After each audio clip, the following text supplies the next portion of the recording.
Print Mahadev, പ്രതിപക്ഷം ആ തരത്തിൽ സമരം നടത്തുന്നു, KSU സമരം നടത്തുന്നു, ABVPയും സമരത്തിൽ തന്നെയാണ്. സർക്കാർ എയ്ഡഡ് സ്കൂളിലുള്ള അധ്യാപകർ MS സൊല്യൂഷൻ അടക്കമുള്ള യൂട്യൂബ് ചാനൽസുമായി സഹകരിക്കുന്നുണ്ട് എന്നുള്ള വിവരങ്ങൾ പുറത്തു വരുന്നു. അതുകൊണ്ട് അവർക്കെതിരെ നടപടിയെടുക്കാൻ പോകുന്നു. നിങ്ങൾ ഈ സർക്കാരിനെയും വകുപ്പിനെയൊക്കെ കുറ്റം പറഞ്ഞിട്ട് സമരം ചെയ്തിട്ട് എന്താണ് കാര്യം? നീറ്റ് വിഷയത്തിനകത്ത് വലിയ വാദങ്ങളൊക്കെ ഉണ്ടായിരുന്നല്ലോ. ഇത് കേന്ദ്ര സർക്കാരിന്റെ ഭാഗത്തല്ലല്ലോ കുറ്റം. ഇതൊക്കെ അന്വേഷണത്തിന്റെ വഴിക്ക് നടക്കാനൊക്കെ ഒരു സമയം കൊടുക്കണ്ടേ?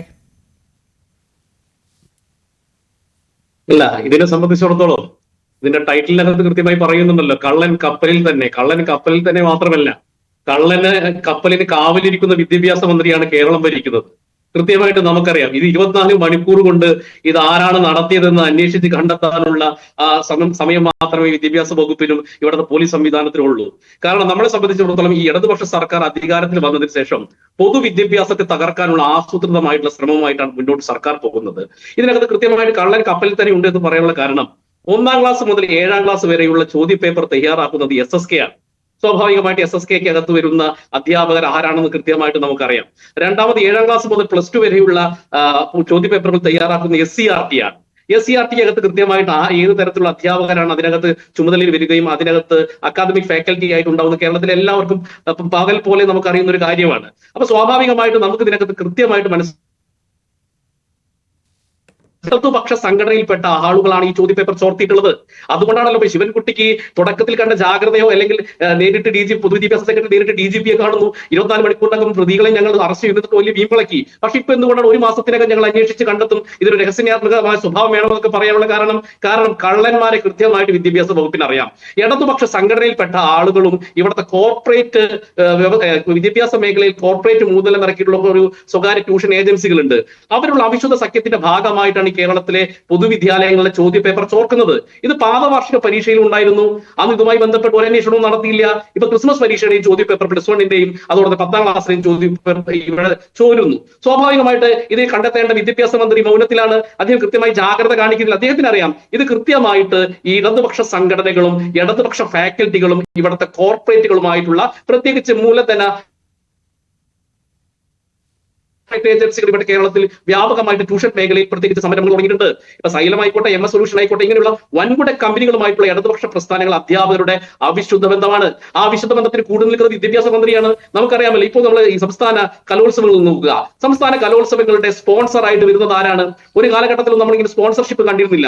ഇപ്പോൾ ഇവിടെ മുഴുവൻ ഡിസ്പ്ലേയിൽ സംസ്ഥാന കലോത്സവം ആയിക്കോട്ടെ, ജില്ലാ കലോത്സവം ആയിക്കോട്ടെ, സംസ്ഥാന സ്പോർട്സ് മീറ്റ് ആയിക്കോട്ടെ, മുഴുവൻ വൻകിട കോർപ്പറേറ്റ് കുത്തകകളായിട്ടുള്ള ട്യൂഷൻ മേഖലയിലെ വലിയ സംരംഭകരാണ് ഇതിന്റെയൊക്കെ കുത്തകകളായിട്ടുള്ള ആളുകൾ സ്പോൺസർമാരായി വരുന്നത്. സ്വാഭാവികമായിട്ട് സർക്കാരിന് ഇത്തരം സ്പോൺസേഡ് ആയിട്ടുള്ള ആളുകളോടുള്ള കമ്മിറ്റ്മെന്റ് ഉണ്ട്. ആ കമ്മിറ്റ്മെന്റിന് പുറത്ത് പൊതുവിദ്യാഭ്യാസ മേഖലയിൽ പഠിക്കുന്ന കുട്ടികളുടെ ഭാവി വെച്ചിട്ടാണ് സർക്കാർ സത്യത്തിൽ കളിക്കുന്നത്.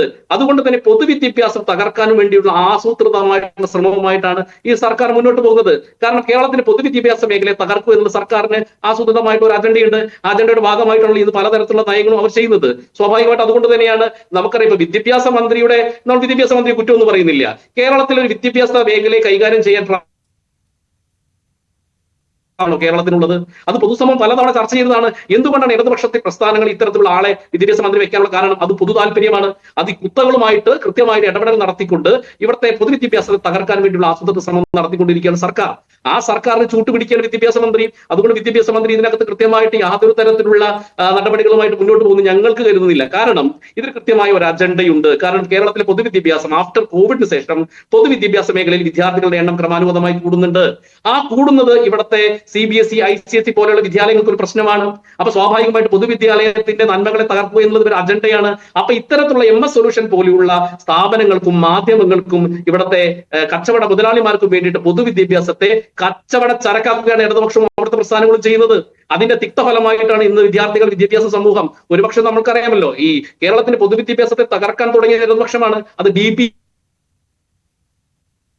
DPEP കാലഘട്ടം മുതൽ തുടങ്ങി ഇപ്പൊ 2024 നിൽക്കുന്ന സമയത്തും പൊതുവിദ്യാലയങ്ങളെ തകർക്കാൻ വേണ്ടി കെട്ടിയിറക്കിയ ഒരു സർക്കാരായിട്ടാണ് ഇവിടെ ഭരിക്കുന്നത്. അതുകൊണ്ടാണ് ഇപ്പൊ ഈ പൊതുവിദ്യാലയങ്ങളുടെ പൊതുവായിട്ടുള്ള ഗുണമേന്മ ഉറപ്പുവരുത്താൻ വേണ്ടിയിട്ടാണ് കേന്ദ്ര സർക്കാർ PM ശ്രീ പദ്ധതി കൊണ്ടുവന്നത്. നമ്മൾ മനസ്സിലാക്കണം. PMC പദ്ധതി എന്ന് പറഞ്ഞാൽ ഒരു ബ്ലോക്ക് തലത്തിൽ 2 വിദ്യാലയങ്ങളെ 1 കോടിയിൽ പരം രൂപ കൊടുത്തുകൊണ്ട് മോഡൽ വിദ്യാലയങ്ങളാക്കാനുള്ള ഒരു പദ്ധതിയാണ് കേന്ദ്ര സർക്കാർ ആവിഷ്കരിച്ചത്. പക്ഷേ നരേന്ദ്രമോദിയുടെ ഫോട്ടോ അതിൽ പതിക്കുമെന്ന് പറഞ്ഞുകൊണ്ട് ബ്ലോക്ക് തലത്തിൽ 2 മോഡലുകളാക്കുന്ന വിദ്യാഭ്യാസ സ്ഥാപനങ്ങളെ തകർക്കാൻ വേണ്ടി ഇറങ്ങിയത് ഈ ഇടതുപക്ഷ സർക്കാരാണ്. അപ്പൊ അതിനകത്ത് കൃത്യമായിട്ട് അജണ്ടയുണ്ട്. അപ്പൊ അതുകൊണ്ട് കോടിക്കണക്കിന് രൂപ കേന്ദ്ര സർക്കാരിൽ നിന്ന് വാങ്ങിക്കൊണ്ട് അതിന്റെ പണത്തിന്റെ പങ്കുപറ്റുന്ന അധ്യാപക സംഘടനകളും അതിന് ഒത്താശ പാടുന്ന സർക്കാരും ഇവിടത്തെ പൊതുവിദ്യാഭ്യാസത്തെ കുത്തക ഞാൻ തിരികെ എത്താം. മുതലാളി പ്രിൻഡു മഹാദേവ്, ഞാൻ തിരികെ എത്താം.